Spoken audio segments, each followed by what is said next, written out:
আসসালামু আলাইকুম প্রিয় শিক্ষার্থী, আজকে আমরা ব্যাংকিং কোণ সম্পর্কে জানব।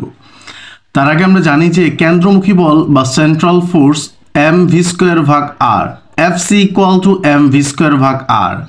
এম হলো বস্তুর ভর, ভি হলো ভেলোসিটি, আর হলো ব্যাসার্ধ বা রেডিয়াস।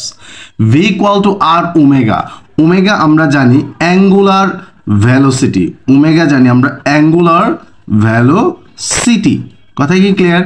তাহলে ইকুয়াল টু আর ওমেগা। এখন দেখো তো F C M V equal to যদি আর ওমেগা এখানে সাবস্টিটিউট করি তাহলে R omega whole square, R এখানে হবে কত? R square omega square. তাহলে আমরা পাবো এখানে আর স্কোয়ার আর কাটা দিলে একটা আর থাকবে।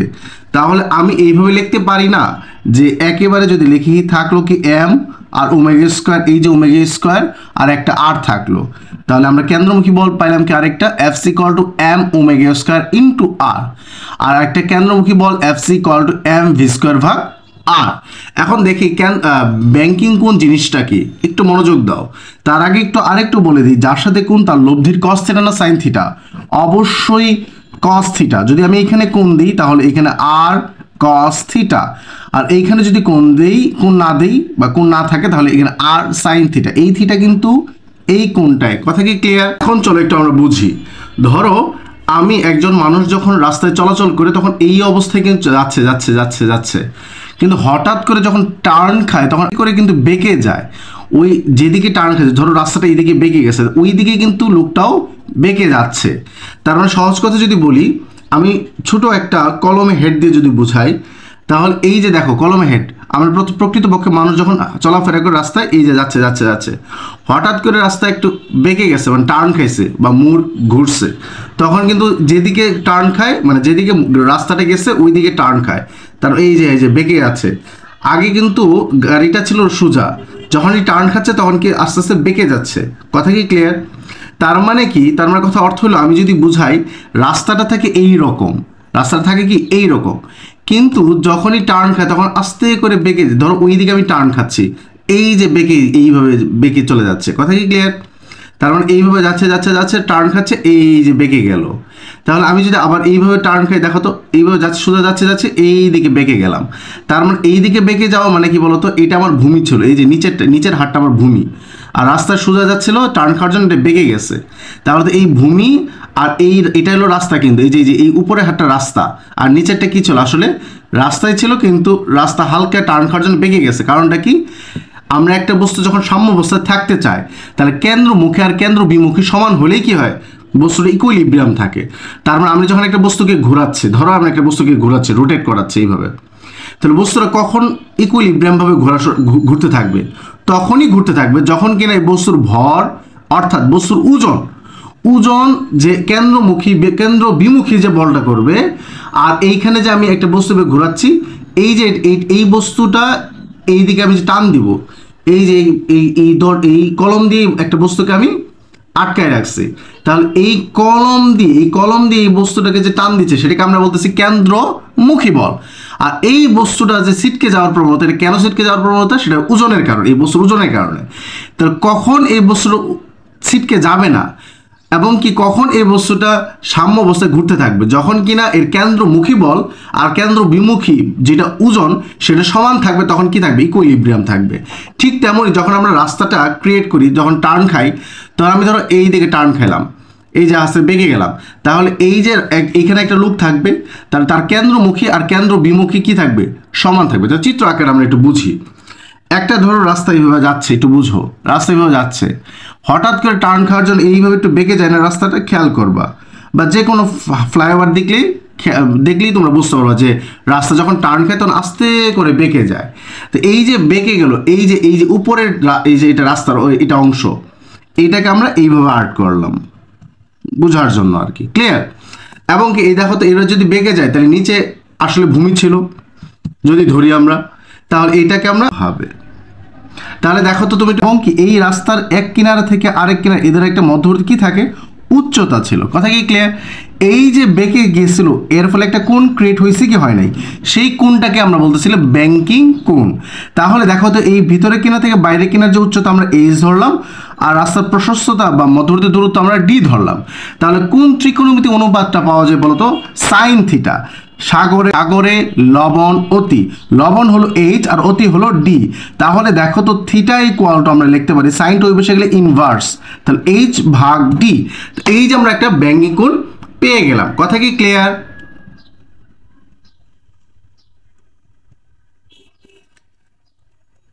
1 2 3। এরপর আমরা আরো যদি ইন ডিটেলস বুঝতে চাই তাহলে চলো আমরা কি করি বলতো, যখন রাস্তায় যায়, যখন টার্ন খায় তখন কি করে, ধরো এই টার্ন খাচ্ছে, এই যে টার্ন খাচ্ছে তখন একদিকে একটু বেঁকে যায়, কিন্তু একটু খেয়াল করবে বেঁকে যায় কিন্তু। তাহলে যদি আমি এটা রাস্তা বলি, তাহলে এই যে সাইকেল আরোহী বা যাই বলো না কেন, এটা কি হবে, একদিকে বেঁকে যাবে, এটা সাইকেল আরোহী লিখলাম। তাহলে তার লব্ধি, প্রত্যেকটা বস্তু লব্ধি বরাবর যায়, তাহলে এই সাইকেল আরোহী আর ধরলাম, কোনো প্রবলেম আছে? অবশ্যই না। এখন দেখো তো প্রথম অবস্থায় কি বাঁকা অবস্থায় ছিল নাকি একটা লম্ব অবস্থায় ছিল? রাস্তার সাথে মধ্যবর্তী কোণ কত ছিল? লম্ব অবস্থায় 90 ডিগ্রি। তারপরে যখন টার্ন খায় তখন আস্তে আস্তে কি বেঁকে যায়। তাহলে অবশ্যই প্রথম অবস্থায় কি ছিল বলতো? সাইকেল আরোহী এই অবস্থায় ছিল। প্রথম অবস্থায় কি ছিল? এই অবস্থায় ছিল। তারপরে কি হয়েছে বলতো? বেঁকে গেছে। তাহলে কোনটা ক্রিয়েট করতেছে কার বরাবর বলতো? লম্ব বরাবর। কথা কি ক্লিয়ার? তাহলে এই লব্ধির দুইটা অংশ, একটা এই অংশ আর একটা এই অংশ।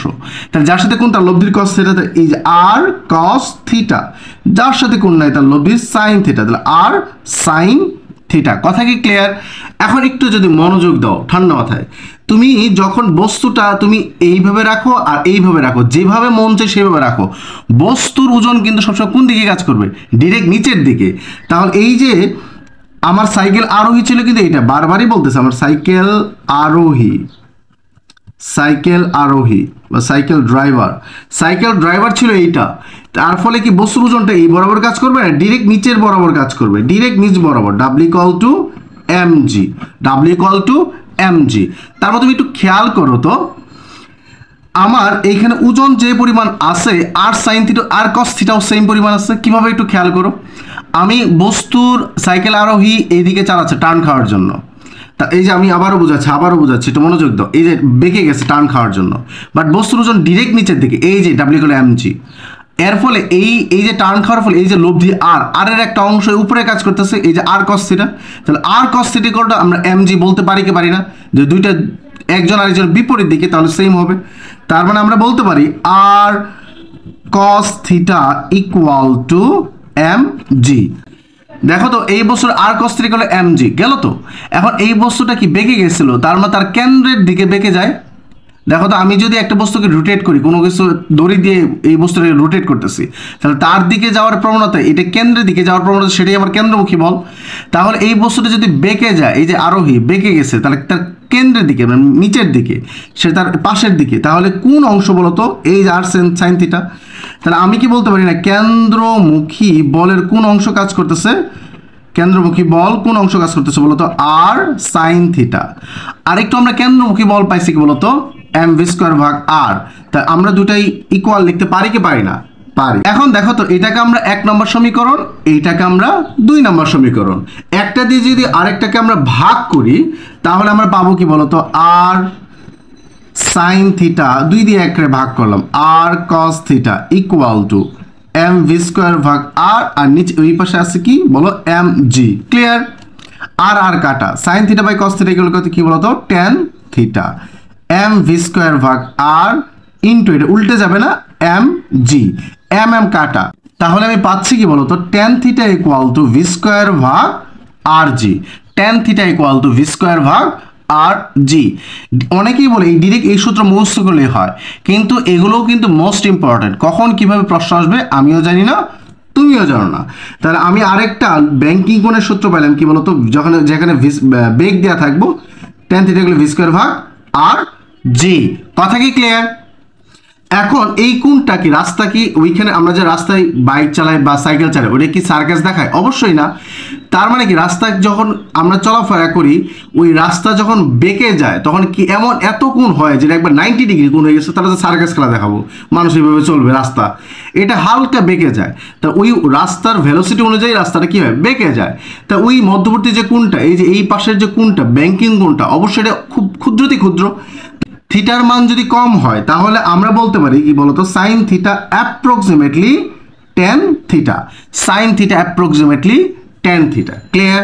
চলো আমরা প্রশ্ন সলভ করি। 200 মিটার ব্যাসার্ধের একটি বাঁকা পথে, তার মানে কি আর ইকুয়াল টু কত মিটার ব্যাসার্ধের একটি বাঁকা পথে 50.4 কিলোমিটার পার আওয়ার বেগে গাড়ি চালাতে পথটি কত কোণে রাখতে হবে, অর্থাৎ ব্যাংকিং কোণ চাইছে, যেখানে ওই রাস্তার জন্য আমি ভেলোসিটি চাচ্ছি কত, 50.4 কিলোমিটার পার আওয়ার। ক্লিয়ার?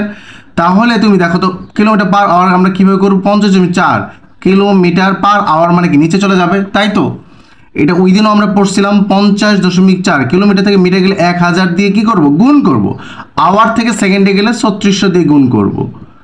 এই যে আমরা আনসার পাবো কত, 14 মিটার পার সেকেন্ড। দেখো আমার কি ভেলোসিটি দিয়েছে ওই রাস্তার জন্য, মানে ওই রাস্তাতে এত ভেলোসিটি চালাবো, তাহলে আমি কোণ চাইছে, তাহলে আমি সাইন থিটা সমীকরণ হবে না টেন থিটা হবে, অবশ্যই tan theta equal to V square ভাগ আর জি। তাহলে দেখো তো থিটা ইকুয়াল টু 10, ওই পাশে চলে গেলে ইনভার্স হয়ে যাবে। বেগ কত, 14 উপর কি স্কোয়ার। ক্লিয়ার? আর কত বলো তো, আর হলো 20, জি এর মান 9.8, সেকেন্ড ব্র্যাকেট দিলাম, তাহলে আমার থিটা বের হচ্ছে 5.7 ডিগ্রি। থিটা কত, 5.7 ডিগ্রি। এখন বলছে কি রাস্তার প্রশস্ত যদি 2 মিটার হয়, অর্থাৎ এই যে মনে আছে কিনা একটু আগের আমরা লেকচারটা দিলাম, রাস্তার প্রশস্ত যদি 2 মিটার হয়, এই যে 2 মিটার যদি হয়, তাহলে বাইরের পার্শ্ব ভিতরের পার্শ্ব অপেক্ষা কত উঁচু, তার এই যে দেখো তো এটা আমার ভূমি ছিল, তার এই বাইরের পার্শ্ব থেকে ভিতরের পার্শ্ব কত উঁচু, তার এইচটা চাইছে। এখন বলো তো এই রাস্তার কোণ কিন্তু আমরা অলরেডি পেয়ে গেছি কত, এত। অনেকে বলতে পারে আপনি টেন থিটার কোণ কি সাইন থিটা ব্যবহার করতে পারবেন, এটা প্রশ্ন কি একটু আনসার কিন্তু একটু আগেও বলে দিছি। থিটার মান ক্ষুদ্রতি ক্ষুদ্র, থিটার মান যদি ক্ষুদ্রতি ক্ষুদ্র হয় তাহলে সাইন আর টেন থিটার মান কি সেম হয়ে যায়। তার মানে আমরা সাইন থিটা ইকুয়াল টু সাগরের লবণ ও বলতো অতিভুজ কয় মিটার, 2 মিটার, তাহলে H equal to 2 sine theta কত, 5.7 ডিগ্রি। তাহলে এইচ এর মান আমার দাঁড়াচ্ছে 0.2 মিটার। তাহলে দেখো তো এটার উচ্চতা, রাস্তাটা খুব বেশি বেঁকে যায় না অল্প বেঁকে যায়, 0.2 মিটার। কথা কি এই জন্য উচ্চতা কি হয়েছে, কম আসছে। কথা কি ক্লিয়ার? ধন্যবাদ।